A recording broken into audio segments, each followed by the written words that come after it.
congratulations. Thank you. You and I have known each other a long time. We have. We went to law school together. We were on the law review together. We were a year apart. Happily so, I hope, Senator. We were not particularly close, but we were always friendly and cordial. We were.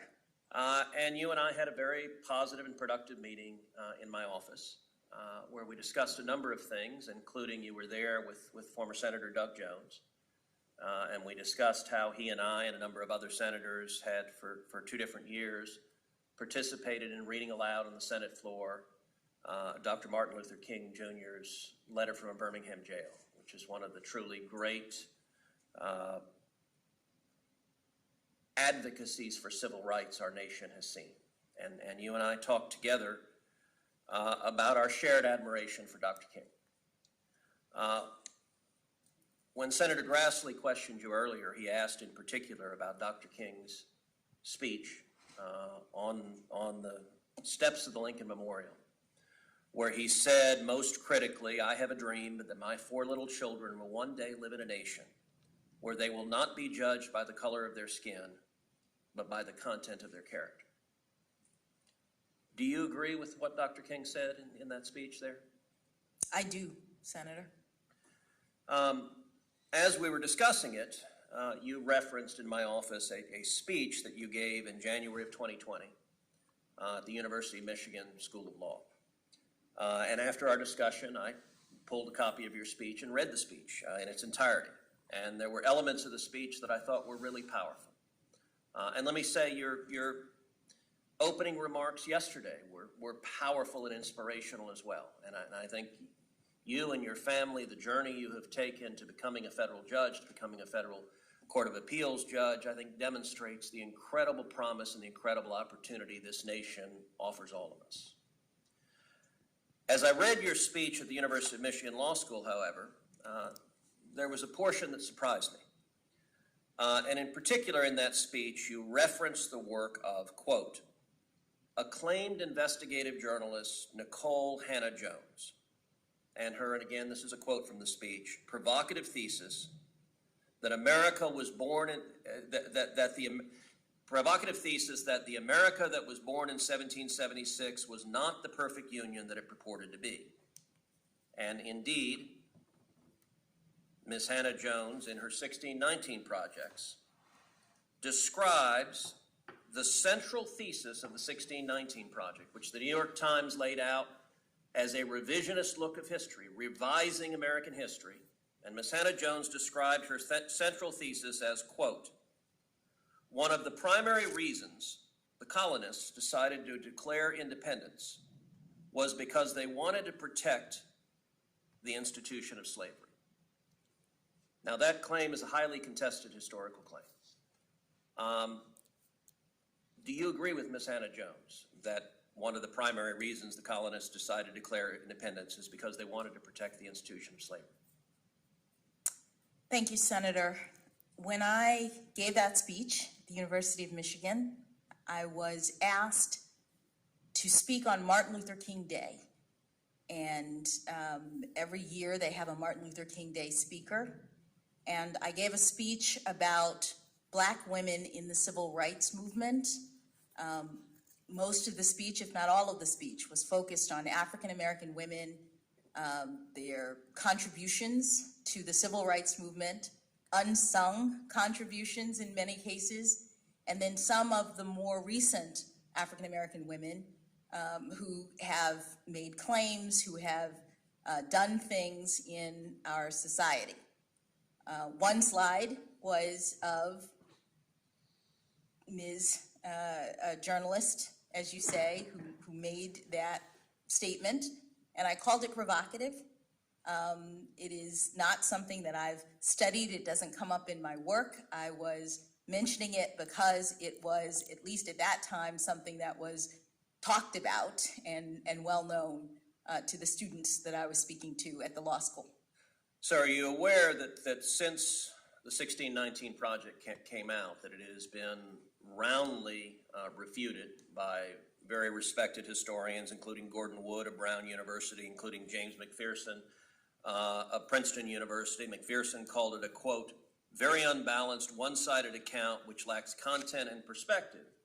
And indeed, it was so thoroughly refuted that the New York Times quietly altered the digital version to remove references to 1619 as the year of America's true founding and the moment America began. Were you aware of that? I was not. So let me ask you, related to the 1619 Project, which I believe is deeply inaccurate and misleading. 1619 Project is closely intertwined with a movement that is called critical race theory. Critical race theory, as you know, originated at your and my alma mater at the Harvard Law School.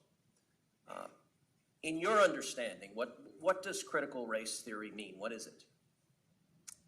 Senator, my understanding is that critical race theory is, it is an academic theory that is about the ways in which race interacts with various institutions. It doesn't come up in my work as a judge. It's never something that I've studied or relied on, and it wouldn't be something that I would rely on if I was on the Supreme Court. So critical race theory, as you know, has its origins in the critical legal studies movement, which also came from Harvard Law School, from a number of critical legal studies professors, crits as they were known when we were in law school, who are explicitly Marxists. And they find their origins in Marxism, although critical legal studies frames society as a fundamental battle between socioeconomic classes. Critical race theory frames all of society as a fundamental and intractable battle between the races. It views every conflict as a racial conflict. Do you think that's an accurate way of viewing society in the world we live in? Senator, I don't think so, but I've never studied critical race theory and I've never used it. It doesn't come up in the work that I do as a judge. So with respect, I find that a curious statement because you gave a speech in April of 2015 at the University of Chicago in which you described the job you do as a judge. And you said sentencing is just plain interesting because it melds together myriad types of law, criminal law, and of course constitutional law, critical race theory. So you described in a speech to a law school what you were doing as critical race theory. And so I guess I would ask, what did you mean by that when you gave that speech? With respect, Senator, the quote that you are mentioning there was about sentencing policy. It was not about sentencing. I was talking about the policy determinations of bodies like the Sentencing Commission when they look at a laundry list of various academic subjects as they consider what the policy should be. Okay, but you were vice chair of the Sentencing Commission, so let me ask again, what did you mean by, because that was an official responsibility of yours, what did you mean by what you were doing was critical race? What I meant was that there are a number of, that slide does not show the entire laundry list of different academic disciplines that I said relate to sentencing policy, but none of that relates to what I do as a judge. So let me ask you a different question. Is critical race theory taught in schools? Is it taught kindergarten through 12th? Senator, I don't know. I don't think so. I believe it's an academic theory that's at the law school level. Okay. As you may recall, during the confirmation hearings of Justice Amy Coney Barrett, there was a great deal of attention paid to the fact that Justice Barrett served as a board member on the Board of Trustees of a religious private school, and the press focused very intensely on the views of that school. In your questionnaire to this committee, you disclosed that you are similarly on a board, specifically the Board of Trustees for the Georgetown Day School, and that you've been a board member since 2019 and you're currently still a board member. Is that correct? That is correct. In regard to the Georgetown Day School, you've publicly said, quote, "Since becoming a member of the GDS community 7 years ago, Patrick and I have witnessed the transformative power of a rigorous progressive education that is dedicated to fostering critical thinking, interdependence, and social justice. When you refer to social justice and the school's mission on social justice, what did you mean by that? Thank you, Senator, for allowing me to address this issue. Georgetown Day School has a special history that I think is important to understand when you consider my service on that board. The school was founded in 1945 in Washington, D.C. at a time in which, by law, there was racial segregation in this community. Black students were not allowed in the public schools to go to school with white students. Georgetown Day School is a private school that was created when 3 white families, Jewish families, got together with 3 black families and said that despite the fact that the law requires us to separate, despite the fact that the law is set up to make sure that black children are not treated the same as everyone else, we are going to form a private school so that our children can go to school together. The idea of equality, justice, is at the core of the Georgetown Day School mission, and it's a private school such that every parent who joins the community does so willingly with an understanding that they are joining a community that is designed to make sure that every child is valued, every child is treated as having inherent worth, and none are discriminated against because of race. So, Judge Jackson, all of us will agree that no one should be discriminated against because of race.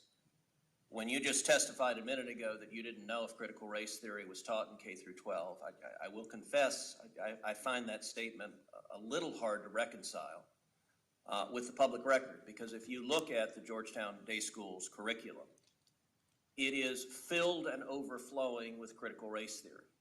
That among the books that are either assigned or recommended, they include Critical Race Theory, an introduction. They include The End of Policing, an advocacy for abolishing police. They include How to Be an Anti-Racist by Ibram Kendi. They include literally stacks and stacks of books, and I'll tell you 2 of the ones that were most stunning. They include a book called Anti-Racist Baby by Ibram Kendi. And there are portions of this book that I find really quite remarkable. One portion of the book says babies are taught to be racist or anti-racist. There is no neutrality. Another portion of the book, they recommend to babies confess when being racist. Now, this is a book that is taught at Georgetown Day School to students in pre-K through 2nd grade, so 4 through 7 years old. Do you agree with this book that is being taught with kids that babies are racist? Senator,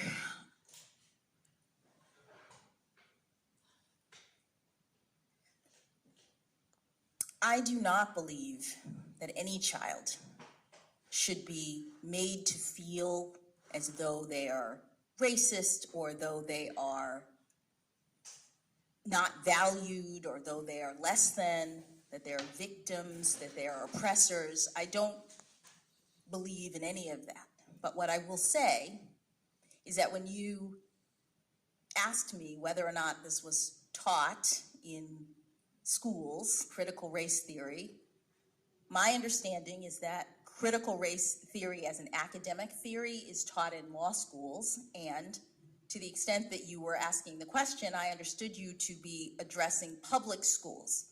Georgetown Day School, just like the religious school that Justice Barrett was on the board of is a private school. Okay, so you agree critical race theory is taught at Georgetown Day School? I don't know because the board does not control the curriculum. The board does not focus on that. That's not what we do as board members, so I'm actually not sure. Well, and I'll note that the board is chaired by Professor Fairfax, your college roommate who introduced you yesterday. So the two of you serve on the board together.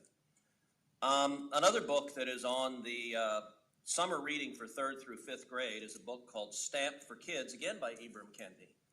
I read the entirety of the book, and I will say it is an astonishing book. On page 33, it asks the question, can we send white people back to Europe? That's on 33. That's what's being given to 8 and 9 years old. It also, on page 115, says the idea that we should pretend not to see racism is connected to the idea that we should pretend not to see color. It's called color blindness. Skipping ahead, here's what's wrong with this. It's ridiculous. Skin color is something we all absolutely see. Skipping ahead, so to pretend not to see color is pretty convenient if you don't actually want to stamp out racism in the first place. Now, what this book argues for is the exact opposite of what Dr. King spoke about on the floor of the Lincoln Memorial. And are you comfortable with these ideas being taught to children as young as 4 and in respect to the first book, as young as 8 and 9 in respect to the second book? Senator, I have not reviewed any of those books, any of those ideas. They don't come up in my work as a judge, which I'm respectfully here to address. In my work as a judge, which is evidenced from my near decade on the bench. Okay, good. Then let's go back to your work as a judge. As was noted in the first slide, you discussed sentencing as being related to critical race theory. And earlier there's been some back and forth as Democratic senators have tried to address your sentencing patterns as it concerns child pornography. And I'll confess, Judge Jackson, as I listened to your testimony, I believe you are someone who is compassionate. I believe you care for children, obviously your children and other children. But I also see a record of activism and advocacy as it concerns sexual predators that stems back decades and that is concerning. You wrote your note on the Harvard Law Review on sex crimes. Your note is your major academic work on the Law Review, and yours is entitled Prevention versus Punishment Towards a Principled Distinction in the Restraint of Released Sex Offenders. And in it, you argue, and I quote, a recent spate of legislation purports to regulate released sex offenders by requiring them to register with local law enforcement officials, notify community members of their presence, undergo DNA testing, and submit to civil commitment for an indefinite term. Although many courts and commentators herald these laws as valid regulatory measures, others reject them as punitive enactments that violate the rights of individuals who have already been sanctioned for their crimes. Under existing doctrine, the constitutionality of sex offender statutes depends upon their characterization as essentially preventative rather than punitive. And what you go on to explain is if they're viewed as punitive, they are unconstitutional. If they're viewed as preventative, they are not. And throughout the course of your note, you argue they should be viewed as punitive and therefore unconstitutional. Indeed, in the second to last page, you go through each of those 4 categories. You say requirements that sex offenders register may or may not be unconstitutional, depending upon whether, quote, in which sex offenders have no privacy right in registration information or blood samples. So you suggest that may or may not be constitutional, although you raise doubts about it. And then you raise very significant doubts about community notification, and you heavily suggest that civil commitment for sexual predators is unconstitutional. Do you still agree with the sentiments you expressed in your law school note? Respectfully, Senator, those are not the sentiments that I expressed in my law school note. My law school note was about sex offender registration laws, which at the time were relatively new.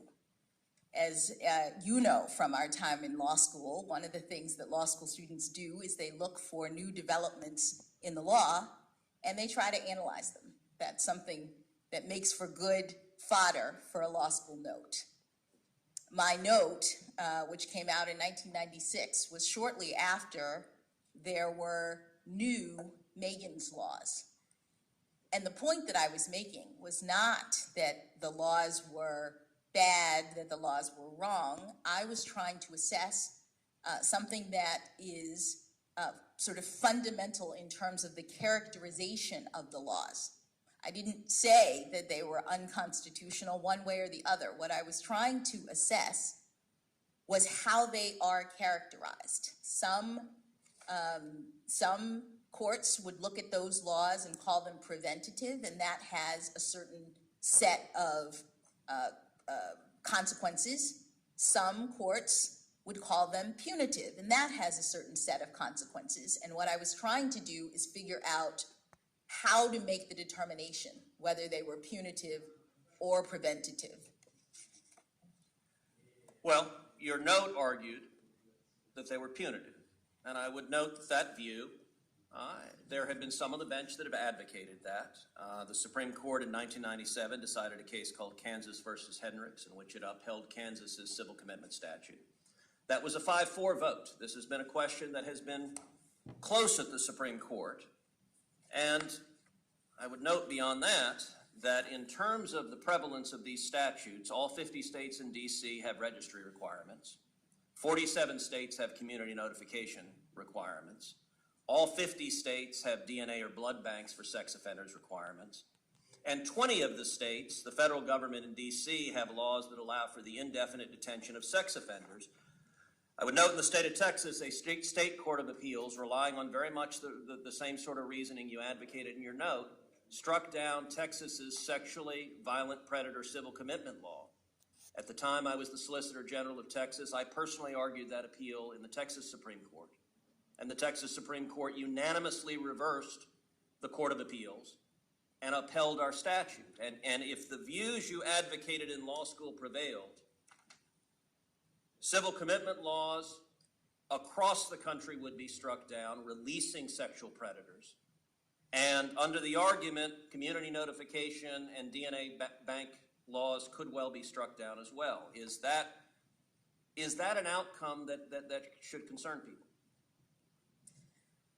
Senator, my note wasn't advocating for the striking down of those laws. My note was trying to identify criteria that I thought could be applied consistently to determine whether the laws were punitive or preventative. But with respect to Jackson, you argued that they were punitive, and you further say in the note, if they're punitive, they're unconstitutional. I was looking at 4 different kinds of laws, and not all of them, did I say, were punitive. Okay, so let's take civil commitments laws. If you look at civil commitment laws right now, the UCLA School of Law, Williams Institute, estimates more than 6,300 sex offenders are currently detained in civil commitment programs. If the view you advocated prevailed, presumably those 6,300 sex offenders would be released